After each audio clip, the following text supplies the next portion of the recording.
Parliament, Mr. Osache Mensah-Bonsu, says it is unwise to bring another Akan after Akufo-Addo.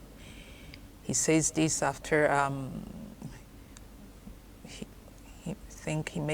according to him, presenting another Akan as its flag bearer will give credence and validate the assertion that the NPP is an Akan party and is no respecter of other ethnic groups in the country. He made this known while speaking on a Accra-based news platform, which is monitored by My News Ghana. Osache Mensah-Bonsu said, for this reason, although he qualifies to contest for the flag bearership of the party, he has decided to draw back.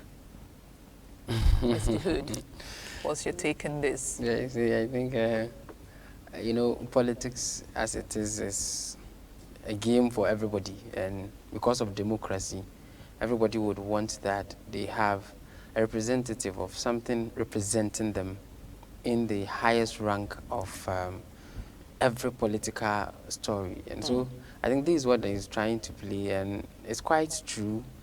Looking at the trend, you see that it has always been an Akan, not too always, but you look at the immediate past and look at the current, it tells. And so as at now, in order not to fill the air with things that has to be tribalistic, they would have to play around with these, at least talk about this. But at the end of the day, I know that they have indoors meeting and talking and arrangement which would help or add to their representatives come 2024. I think, as he said, it's true.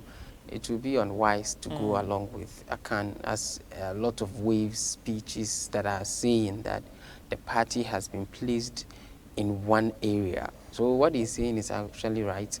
But we are looking forward to see, as at now, people are bringing up, and if you look at what is happening now, people are subjecting Bawumia to break the 8. I think that is what people are doing now. And we look at around, you see posters around. I think the office of the vice president has come out to disclose issues with regards to the fact that people are posting him around saying that he's going to break the 8. He says that what he's doing now is to help the president keep this country.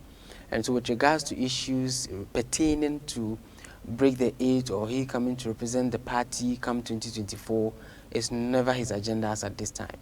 And others are also projecting Alan. You see, Alan has been on the fees earlier, before even Akufo-Addo coming to step in. People had the perception that it should be Alan if it is not Akufo-Addo. And so there are a lot of issues that are coming, and I'm sure that is prompting the words of Osache Mensah as in bringing out these issues. Well, he actually said inwardly, I know also I have the competence, but is it wise for me now, immediately after 2 Akans?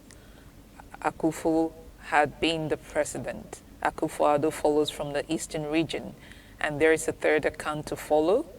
Doing introspection, I think it may not hold well for a party that is accused by some as being overly Akanistic party, but not everybody agrees with me, and that is the beauty of democracy, he says. So at the end of the day, we are just turning to the beauty to show the beauty of democracy. And all these are political words. Within this arena, within this time, such comment or such words will come out. And people would like to play around with these words. And as he was saying, he thinks he qualifies, or he qualifies too, but because of the condition. And so they will try to bring such issues in order to play around with it. So we are just waiting for 2024 to look at who runs or who leads the party. It's quite an area of interest. Everybody would want to know. Of course. Okay, and this, I guess, under the same similar headlines, the Anglican bishop says to Bawumia that there is light ahead of you and no man can dim it. This was by the bishop of the Anglican Diocese of Accra, retired Reverend Dr. Daniel Torto. He prophesied an unquenchable bright future for the vice president Alhaji Mahmoudou Baumia. So I guess this is Yeah, also kind of exactly. drawing some light towards him, exactly, like you exactly. said Just earlier that on. the environment we have found ourselves in now is that any comments that will come out will be channeled to that, because that is what people are viewing now.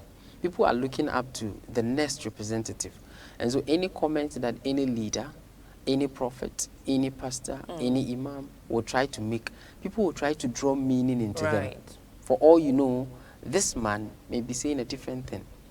But because we are in this time and people are looking forward to The next representative, bearership. they will try Yeah. to put it in that line. Right. This issue, statement may be political, it may be a prayer, it can be religious, but some people will try to politicize it, yeah. and some would also try to put it where as in it is. But in all, that is the system and that is the time we are in, and so any comment that comes may be channeled to that. As we are all watching, we are also waiting as well to look at what is going to happen. Right. Because they have potentials. Baumia is a strong potential, Alan is, and there are a lot of MPP big men who are also potentials. And so we are always looking forward to, everybody has put in their quota, everybody is putting in their best to make sure that the party keeps going and keeps growing. And we are waiting to see, and we are also looking straightforward into the mindset of Ghanaians. Is this type of, this time, are we going to have a different port that political party goes for 8 years? Or this one will go for 12. For 12. So we are. And are we even ready for that yet? So That's, I think it's important to kind of know if we're ready as a country to maybe, take a party to 12 years 12 in office. years. And we are just looking. Yeah, we are waiting let's to see what will happen. Yeah, yana min kaman wannan shin ababen da ke faruwa cikin wannan lokaci namu batun siyasa, shin ana duban waye zai duba shugabantar da partin MPP cikin shekara fudu da ke nan da zai zo gabanmu. A sai ce mensa da mu ce shugaban majority na parliament ya yi magana cewa in aka duba cikin ayyukan MPP an gan kamar shugabanninsu an samu waɗanda suka fito cikin zuriyan a ce kamar a kans kenan sun same su sun zama shugabanni cikin shekarun da suka zo suka wuce, amma to ba su duban kamar waɗanda kuma zai zo a shugabance su zama wanda zai fito cikin waɗannan zuriya, suna duban su sake don mutane dai na magana, murya na sama, mutane na magana cewa fatin da kanshi ya zama wani fati ne da aka san shi da wannan zuriya a ce kamar a kan dai suke shugabannin su a kowane lokaci da za je kuriya ko kuwa lokacin kuriya ta zo wanda su shugabanni su ya fito wannan cikin zuriya, amma suna cikin duban su sake cikin shekarun da ke zuwa ko kuwa lokacin da za a jefa kuriya. Muna duban mutane dai na magana domin cikin wannan lokaci muka duba mutane kuma suna magana cewa da Bawumia ya kai shi ma a ce zai shugabance wannan political party a cikin wannan gari domin shi ma ya yi kokari sosai ma wannan party, amma dai ba mu san gaba ba mu sabi da zai faru ba. Mu duba ba da jimawa ba cikin wannan kwanaki mun samu wani pasta ya ce kaman Bawumia ya ci gaba, komi na gwada cewa yana da harka gaban da zai tanye shi, amma wannan kuma mutane na duban cewa a cikin wannan anya duban kamar Bawumia zai zo a shugabanci wannan political party, amma muna cikin duban abin da dai zai faru duka yana gare ga fatin da yanda za su yi magana da yanda za su duba alamukansu. Mu dai muna duban su mu duba yanda zai kare. So we are just waiting to look at what is going to happen come 2024. Okay. All right. The International Monetary Fund, IMF, has observed that it was important for the audit service to continue to be a strong institution, helping to protect the public purse after the exit of the immediate past Auditor General, Mr. Daniel Yao Domnovo, in March 2021. The fund said the audit service should exhibit that strength by following up on reports that were outstanding prior to the retirement of Mr. Domlovo. Its first comment on the matter, that's IMF's first comment, their observation was contained in a response to some questions on the economy, the 2021 budget statement, and other issues of national importance. And the resident representative of the fund, Dr. Albert Tuna Mama, who responded to the question, said the expected strength and integrity of the audit service in the absence of Mr. Domlovo would be tested by the audit of arrears incurred in 2020 and COVID-19 emergency spendings. Okay, so so after Domlovo, what's next? What's next? Yes. Yes. Domlevo's office has been one of the topics that actually had waves within this era, or let me say, times that had flied very few time ago. And you know, he has been a very strong man with regards to fighting corruption. And so when you look at what happened, definitely IMF would have to pin the office, because there should be a continuation in what Domlevo started. Because Domlevo didn't actually, when you look at his activities and work, he didn't look at faces, he didn't look at party, he didn't look at individuals. He was very very neutral, wasn't he? He took a very strong strong and a bold steps that Domlevo took during his tenure of office. And so it's quite important that the current, or the one taking over him, should go further to continue his activity or work, so that at least there should be fair, or there would be fair in the work of the office of the audit. And also one thing is, the fact should always be placed where it's supposed to. And if that happens, we would have a smooth running of the office. And I think that's quite a great calling. Yes, and by the IMF. We need to heed to this. It's quite important. Yeah, and we're told that the two tasks will further test that strength. The audits of arrears incurred in 2020 and the audit of the emergency spending related to the coronavirus crisis. So those are the two big tasks. Yes, exactly. That, the integrity especially of the audit. The one that has to do with the funds that actually were accumulated during the time of the COVID. So wannan shine batun ofisin Domlevo, Moduka Munji batun Domlevo da ya zo da president ya ci kaman Domlevo ya sauka domin a samu duba wa'insu ababai cikin ofisin shi. Ya te gida ya zama lokaci ya kai zai zo office, president ya kuma ba da umurci cewa lokacin retirement shi ya kai sanda ya te ya futa. Domin lokacin da ya kamata ya futa shi cikin lokacin muke cikin ga. Domlevo ya daga wannan magana shi zo ya zama kaman wata kungiya na duniya baki daya sun daga Domlevo cewa ya zo ya duba cikin shanin alaman mutane da shanin kudajen mutane da yanda mutane ke aiki da gaskiya yanda ya kamata.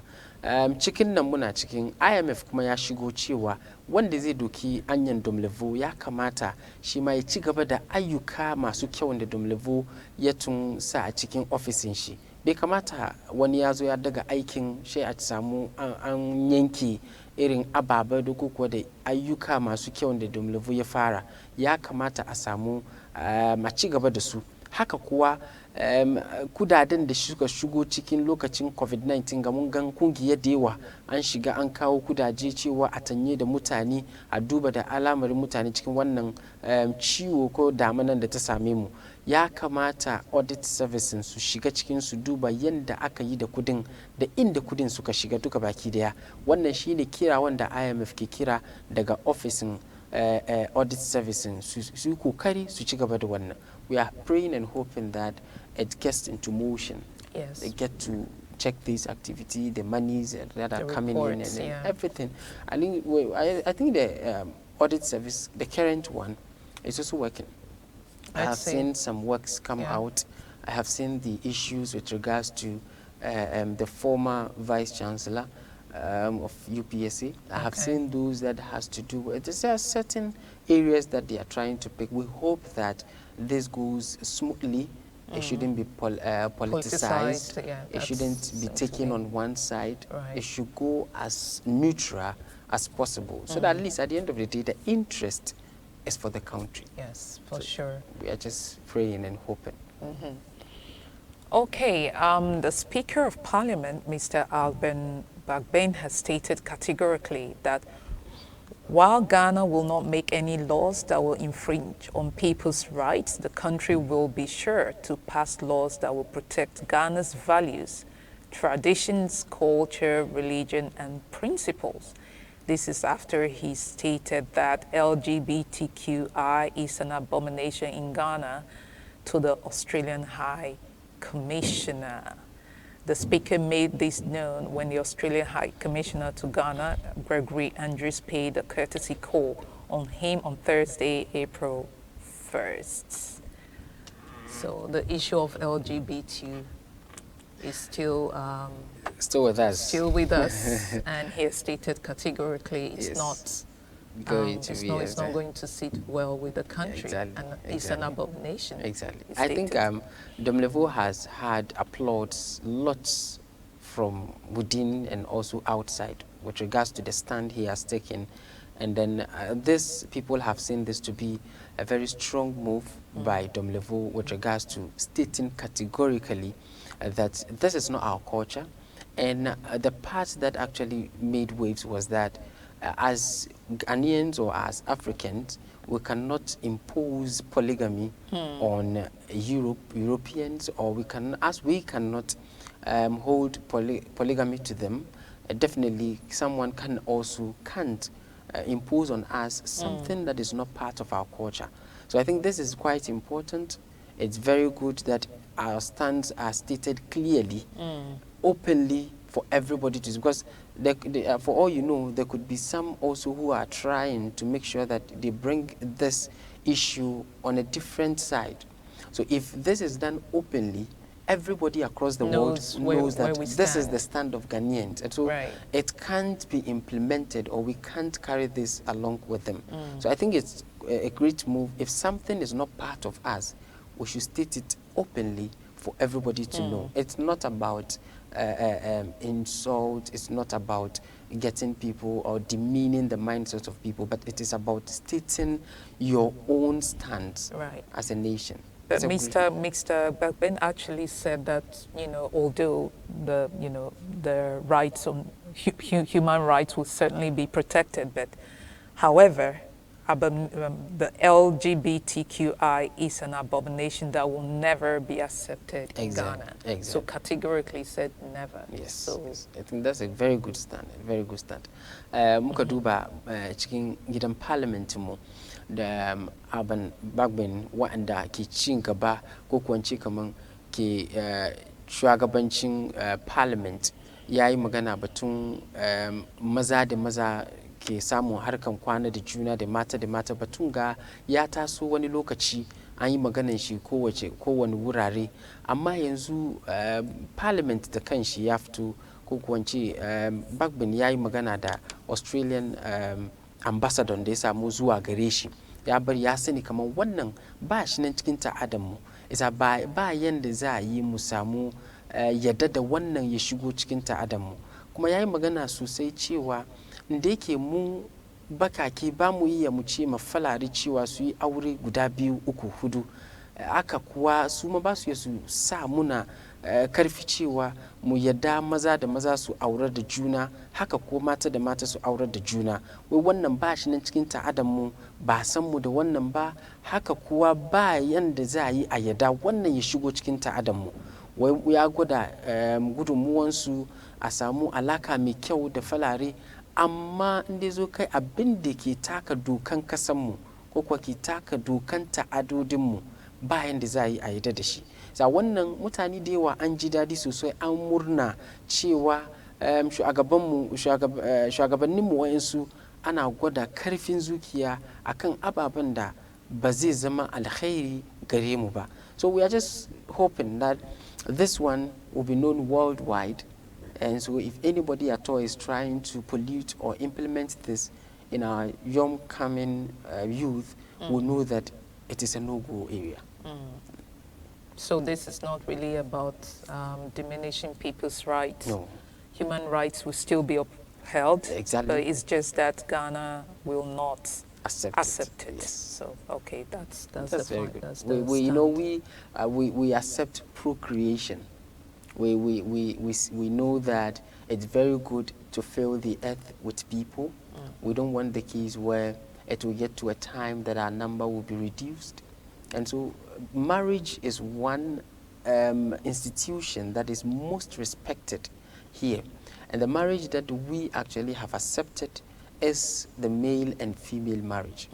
The religious people speak around it. The laws of the state speaks around it. And so something that is not part of the laws of the land, it can't be accepted overnight. So it has to follow through processes. And this, the people within the country do not like it. So there's no way it can be implemented in the law.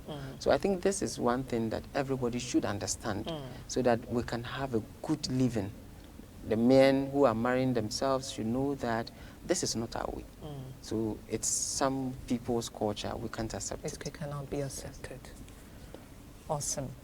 Okay, so the new minister of the Central Region, Mrs. Justina Marigold Assan, has stated that her administration would collaborate with the metropolitan municipal and district assemblies in the region to ensure that at least 70% of households in the region have access to places of convenience.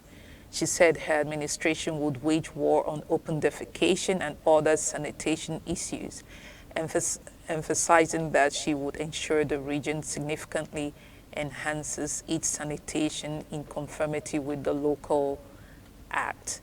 Mrs. Hassan observed that the Central Region had only 19% of households having access to places of convenience.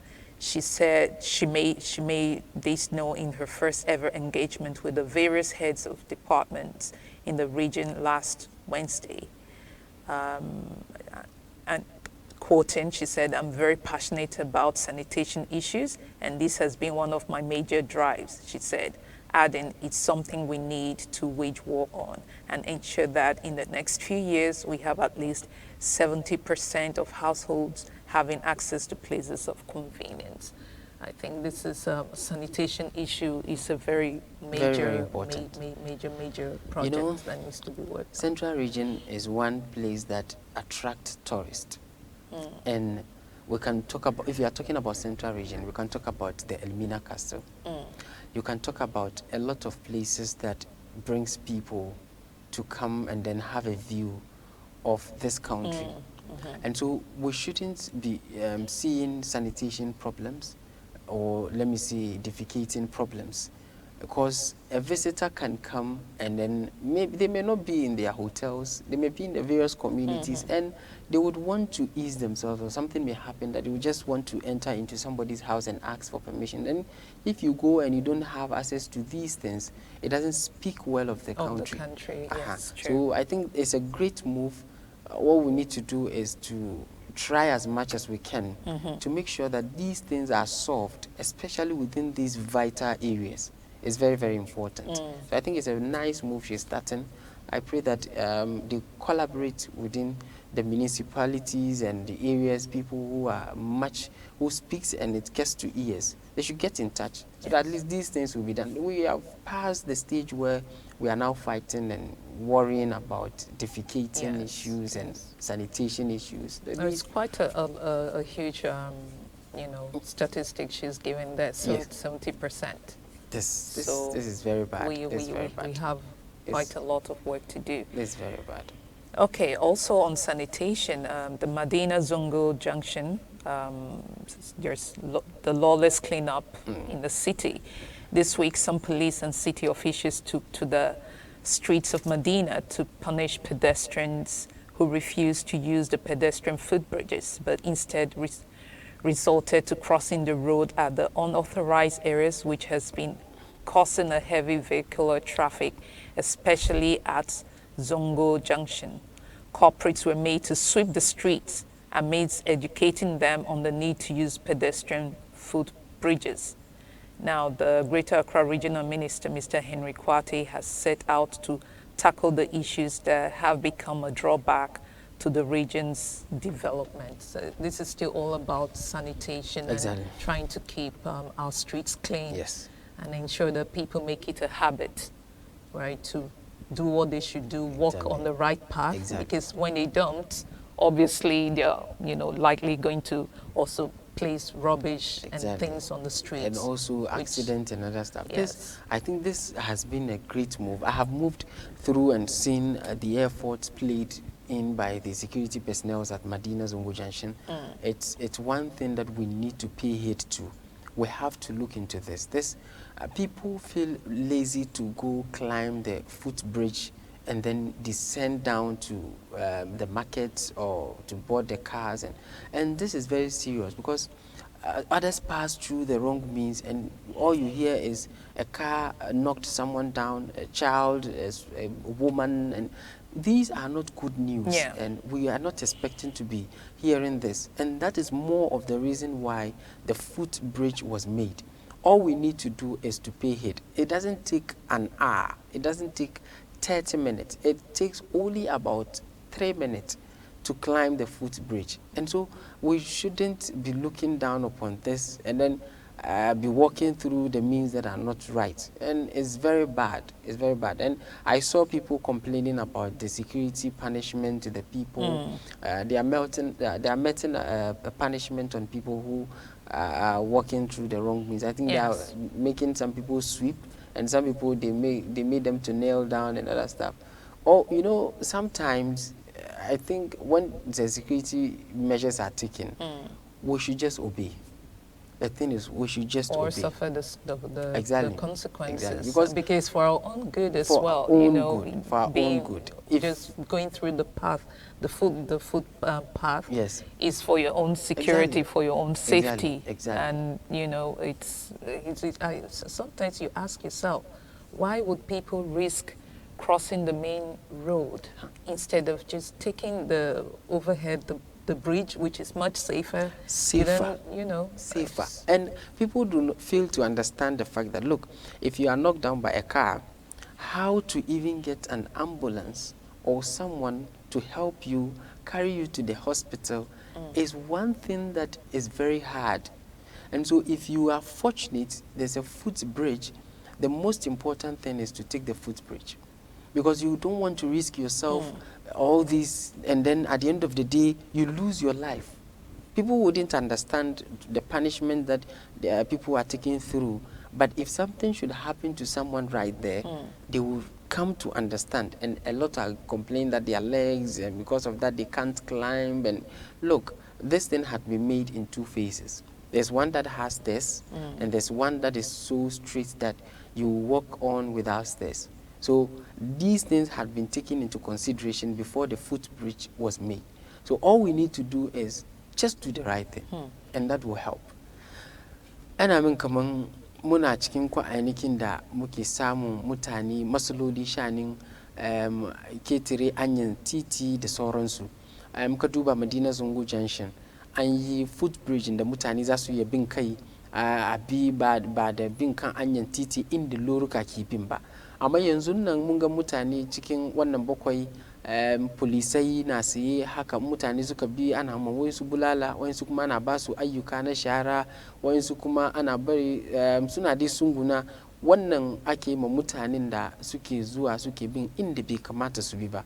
Mutane da yan daga murya an yi magana cewa bai dace ba, amma kuma ana kiran mutane MC da Municipal Assembly wajen duka lankwantanai an yi kira ga mutane cewa ya kamata a bi kan footbridge, domin inda lori ya buga wani ko lori ya buge wani a daga mai shi ma a kai likita a yanda za yi mai shi ya kai wayansu da yawa kamun ma a kai hospital sun rasa rayuwansu. Isa yana da kyau tunda dai an yi footbridge a bi kai, domin wannan shine dokan da aka haje. In aka yi wannan, rayuwar mutane ake duba, haka kuwa ana duba cewa kan mutane su rasa rayukansu a cikin wannan lokaci. We are just hoping that people will abide by this and then walk on the footbridge as it has been made for them, so that it will prevent accidents, road accidents as well. Let's hope for the best. Yeah. Okay, we have a gruesome story next.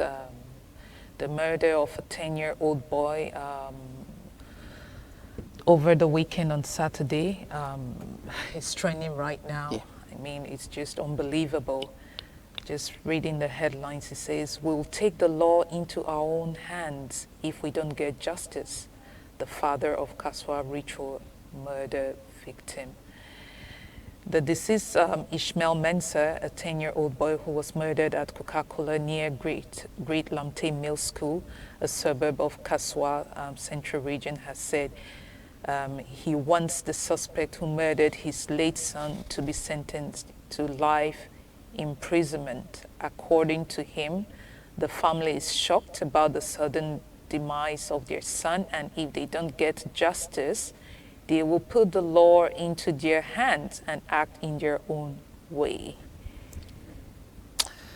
This is very sad. Yes, very sad. Looking at the images and the footages, I felt that the small boy actually suffered before even dying, because it's a hard death, and he looks very small for such a death. And it's quite, you don't understand why children of such age could think about ritual at this time. And looking at the fact that the boy was their friend and they lived together in the same vicinity. The same neighborhood. And you could do this to a small boy of this age. It looks like worrying, and it's not something that should be accepted. I think these individuals should be taken through the law. We are not people of the law, and so we cannot determine what should come next. But all we are also calling on is that the family should take heart.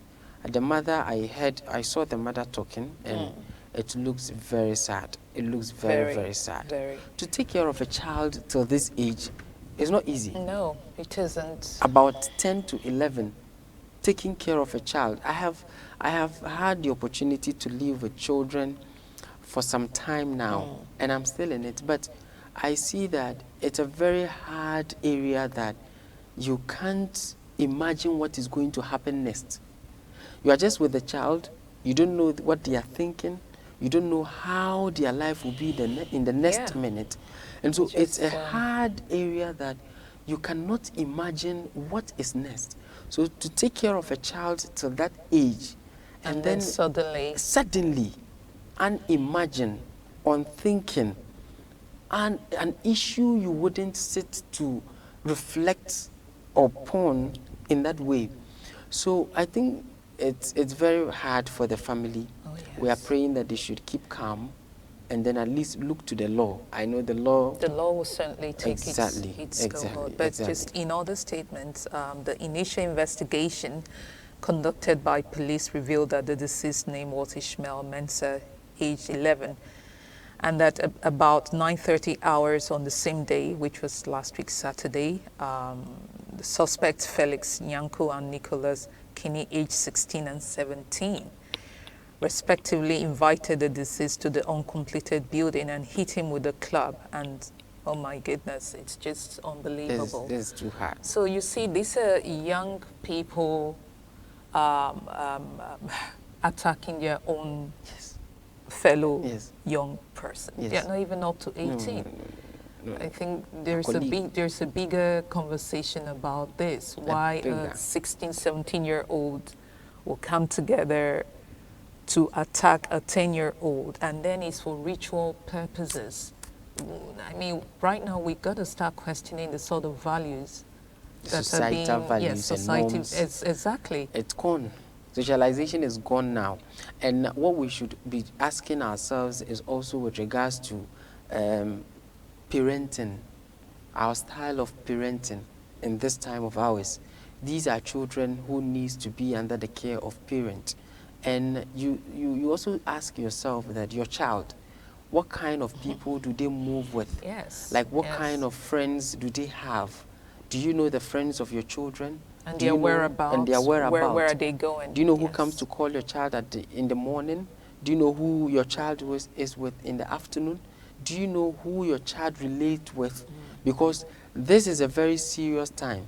A child of 18 thinks about this. When They're not even up to 18, 16, you see? 17-year-olds. So it tells you that there are a lot of things happening within our areas where we don't sit to think about. Yes, yes. So it comes to us at once. Because we've not started to think about this, it comes to us. So we should just be looking at our style of parenting. Yes. We should be looking at the friends of our children.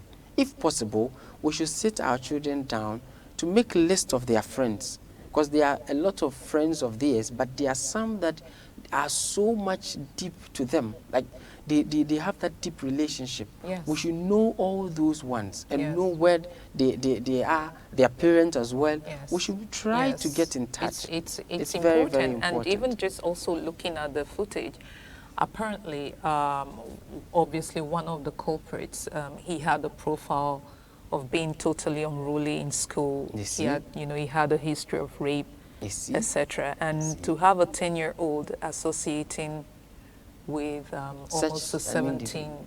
17-year-old and such an individual, it's, and apparently they were sent by someone else. You see? The story is still unfolding. Unfolding, yeah. It's still Yeah, unfolding. yeah, So I agree. there's, obviously he's gone. Now we're coming to talk about it.